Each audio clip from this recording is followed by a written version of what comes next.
Rəqsanə, hər vaxtın xeyir olsun. Salam Çinayra, hər vaxtınız xeyir olsun. Bəli, müsəlman dünyasının ən önəmli günlərindən biri olan Ramazan ayının başlamağına çox az bir müddət qalıb və artıq elə tarix də bəllidir. Fevralın 19-da Azərbaycanda Ramazan ayı başlayacaq və təbii ki, bu tarixdə müsəlmanlar bir sıra inanclarını və ibadətlərini həyata keçirə bilərlər və özəlliklə də qeyd edim ki, Ramazan ayının ən xüsusi günlərindən biri də məhz Qədir gecələridir.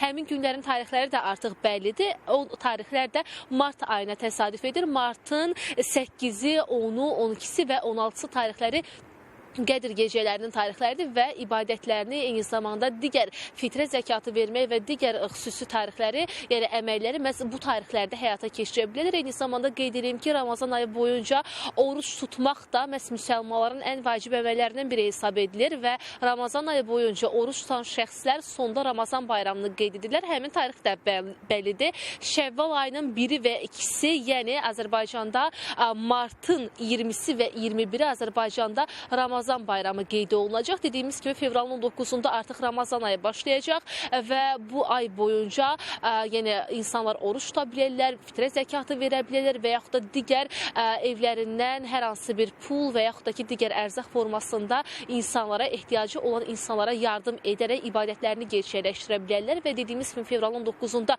Ramazan ayı başlayacaq və martın 8-i, 10-u, 12-si və 16-sı tarixlərində Azərbaycanda Qədir gecələri olacaq və sonda Ramazan ayı boyunca dediyimiz kimi oruç tutan şəxslər də məhz ayın axırına doğru martın 20 və 21-də Azərbaycanda yəni Ramazan bayramını qeyd edə bilərlər və təbii ki, müsəlmanların ən önəm verdiyi tarixlərdən biridir. Məhz bu tarixlərdə də bir sıra ibadətlərini dediyimiz kimi bu tarixlərdə həyata keçirə bilərlər.